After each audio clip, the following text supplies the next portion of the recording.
どうも、サックスと赤いユーエンドーサーの横地龍です。今回は僕が所有しているセルマーのスーパーアクション80シリーズ2ゴールドプレートの楽器紹介です。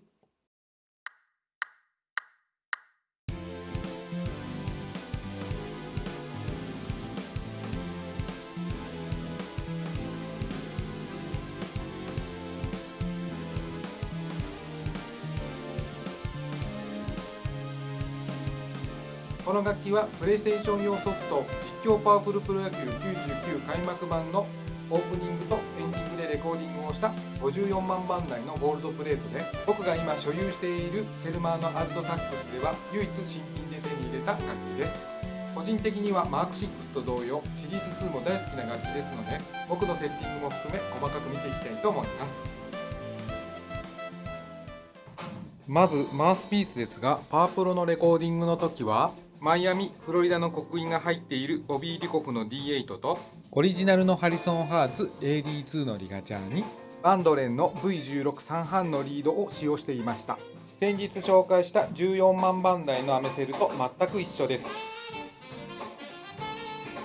十数年前あたりから楽器の響き方を考えてか、ここのガードがなくなりました。ここの部分を見ると大体どのぐらい前のネックかがわかるかと思います。この当時のゴールドプレートのネックには彫刻が入っており、現行モデルには入っていません。現行モデルとは違い手彫りですので、左右で若干大きさが違ったりしています。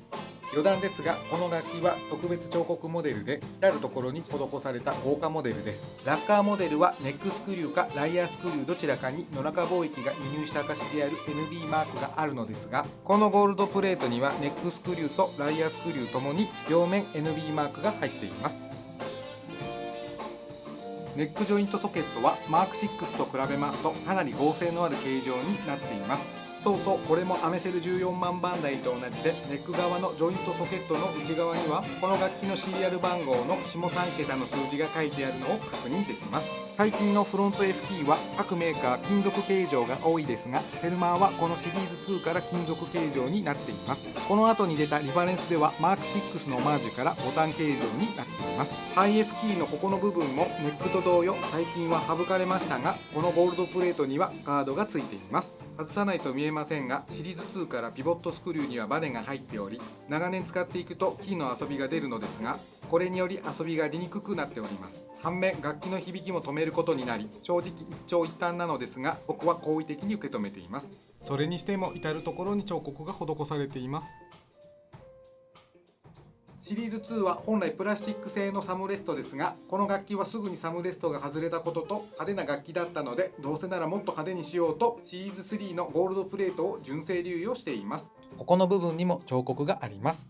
そしてサイドキーは現行では高さ調整のネジがついていますが、この当時はついていません。ここのキーカップにも彫刻があります。はい、ここからは過去にゴールドプレートやシリーズ2のことで質問を受けたことを軽くまとめてみました。僕が感じたことを僕なりの解釈で回答をしていきたいと思います。簡単に言えば、塗膜が樹脂製か金属製かの違いで、音の立ち上がりや減衰はメッキが一番鋭く、ラッカーは金属より柔らかくマイルドになります。メッキを施した楽器ははっきりくっきりしたサウンドになり、ノンラッカーは音の立ち上がりや減衰が最も遅く、温かみのあるサウンドとも言えます。メッキは金属の材質で音色も変わり、ゴールドプレートはきらびやかなサウンドで、シルバープレートはやや渋めなサウンドになりがちです。ちなみにピンクゴールドプレートは金に銅の成分を足したもので、派手すぎずダークなサウンドになります。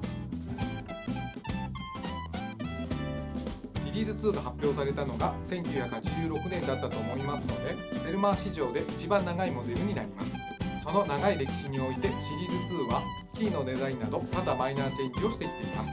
最近のジュビリーはそうをしていませんので、あくまでも初期のジュビリーとの比較となりますが、ジュビリーのシリーズ2は完全にクラシックの方に振ったなと印象を受けました。それまでのシリーズ2はジャズ、クラシック両方対応したいい楽器といった印象がありますが、リファレンスがラインナップされていることもあり、ジャズ系はリファレンス、クラシック系はシリーズ2、シリーズ3に振った感じです。僕が最初に手にしたセルマーがシリーズ2ということもあり思い入れがあるのですが、マーク6は一音一音の音の輪郭が丸い印象で、シシリーズ2はエッジが効いていて、特に高音はスカッとするほど抜けがいいように思います。マーク7ほどパワーはないですが、7より繊細なコントロールはやりやすい印象があり、その辺のバランスもいいように思います。ただ音色は明るい傾向で、特に僕のシリーズ2はゴールドプレートですので、かなり明るい音色がします。今現在僕が求めている音色としては、もう少しダークなサウンドが欲しいので、今は使ってない状態です。この辺のさじ加減は調整やセッティングで対策はできそうですので、折を見ていろいろ試してみたいと思います。今回の質問コーナーはここまで。疑問に思ったことがあればコメント欄にお願いします。さて今度は右手のパートです。まずはサムフックです。こちらもシリーズ2はプラスチック製なのですが、サムレストと同様シリーズ3のゴールドプレートの純正流用です。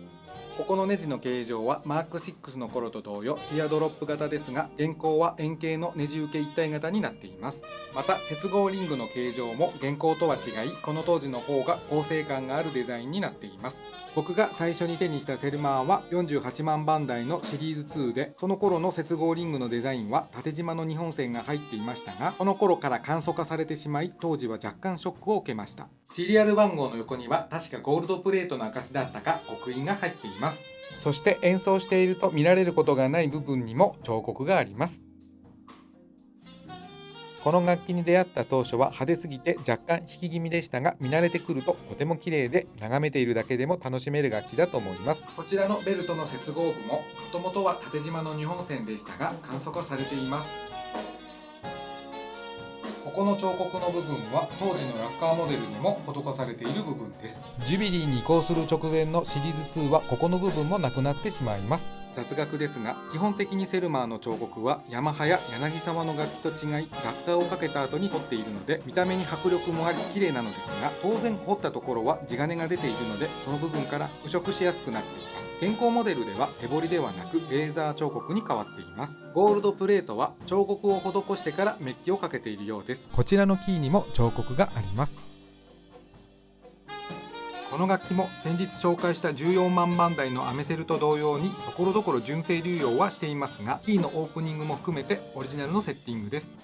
はい、いかがだったでしょうか。今回はこの動画を撮るために久しぶりに楽器ケースから出したのですが、保管がうまくいっていたのか問題なく吹きやすくいい音色はしていました。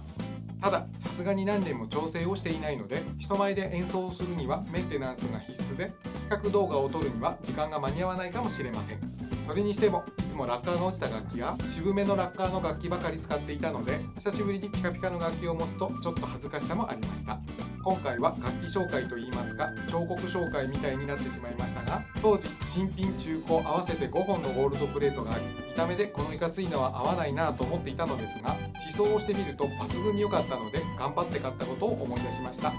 この楽器もいずれまたライブやレコーディングで使用したいと思いますので、その時まで大切に保管をしておきます。またチャンスを見てこの楽器の演奏も動画にできればと思います。このチャンネルでは僕がアーティストのサポート、ライブツアーやレコーディングなどで経験をしたことをもとに、効率の良い練習方法やアドリブの作り方、楽器、マウスピース、リードなどのセッティング、商品紹介など個人的な備忘録も兼ねつつ情報をシェアし、時には視聴者さんのご質問にもお答えしつつ、皆様と一緒に育てていきたいなと思っているチャンネルです。今回の動画を見て他にご質問などありましたら、僕が分かる範囲内でお答えいたしますので、お気軽にコメント欄の方に書き込んでくださればと思います。またレッスンやライブ情報などは下記概要欄の方にリンクを貼っておきますのでご覧ください。今後も楽器紹介動画や Q&A コーナーなどいろいろアップをしていきますので、ぜひぜひチャンネル登録と高評価ボタンの方もよろしくお願いいたします。最後までご覧くださりありがとうございます。また次回の動画でお会いしましょう。